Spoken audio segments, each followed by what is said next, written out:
ወደ ዕብራውያን ምዕራፍ 13 የወንድማማች መዋደድ ይኑር። እንግዶችን መቀበል አትርሱ። በዚህ አንዳንዶች ሳያውቁ መላእክትን እንግድነት ተቀብለዋልና ከነርሱ ጋር እንደታሰረ ሆናችሁ እስሮችን አስቡ። የተጨነቁትንም ራሳችሁ ደግሞ በስጋ እንዳለ ሆናችሁ አስቡ። መጋባት በሁሉ ዘንድ ክቡር፣ መኝታውም ንጹህ ይሁን። ሴሰኞችንና አመንዝሮችን ግን እግዚአብሔር ይፈርድባቸዋል።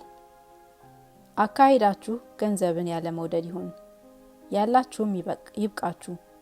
እርሱ ራሱ አልለቅህም ከቶም አልተውህም ብሏልና፣ ስለዚህ በድፍረት ጌታ ይረዳኛልና አልፈራም፣ ሰው ምን ያደርገኛል እንላለን። የእግዚአብሔርን ቃል የተናገሯችሁን ዋኖቻችሁን አስቡ። የኑራችሁንም ፍሬ እየተመለከታችሁ በእምነታቸው ምሰሏቸው።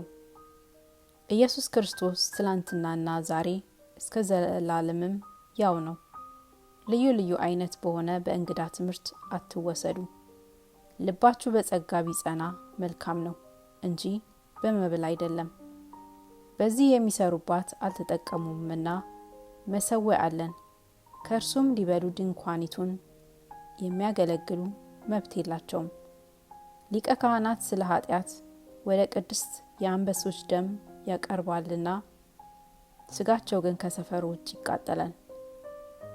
ስለዚህ ኢየሱስ ደግሞ በገዛ ደሙ ሕዝቡን እንዲቀድስ ከበር ውጭ መከራን ተቀበለ። እንግዲህ ነቀፌታውን እየተሸከምን ወደ እርሱ ወደ ሰፈር ውጭ እንውጣ። በዚህ የምትኖር ከተማ የለችምና፣ ነገር ግን ትመጣ ዘንድ ያላትን እንፈልጋለን። እንግዲህ ዘወትር ለእግዚአብሔር የምስጋናን መስዋዕት ማለት ለስሙ የሚመሰክሩ የከንፈሮችን ፍሬ በእርሱ እናቀርብለት። ነገር ግን መልካም ማድረግ ለሌሎችም ማካፈልን አትርሱ። እንዲህ ያለው መስዋዕት እግዚአብሔርን ደስ ያሰኘዋልና። ለዋኖቻችሁ ታዘዙና ተገዙ። እነርሱ ስሌትን እንደሚሰጡ አድርገው ይህንኑ በደስታ እንጂ በሐዘን እንዳያደርጉት፣ ይህ የማይጠቅማችሁ ነበርና ስለ ነፍሳችሁ ይተጋሉ። ጸልዩልን። በነገር ሁሉ በመልካም እንድንኖር ወደን መልካም ሕሊና እንዳለን ተረድተናልና፣ ይልቁንም ፈጥኜ እንድመስላችሁ ይህን ታደርጉ ዘንድ አጥብቄ እለምናችኋለሁ። በዘላለም ኪዳን ደም ለበጎች ትልቅ እረኛ የሆነውን ጌታችንን ኢየሱስን ከሙታን ያወጣው የሰላም አምላክ በኢየሱስ ክርስቶስ በኩል በፊቱ ደስ የሚያሰኘውን በእናንተ ያረገ ፈቃዱን ታደርጉ ዘንድ በመልካም ሥራ ሁሉ ፍጹማን ያደረጋችሁ ለእርሱ እስከ ዘላለም ድረስ ክብር ይሁን፣ አሜን። ወንድሞች ሆይ የምክርን ቃል እንድትታገሱ መክራችኋለሁ።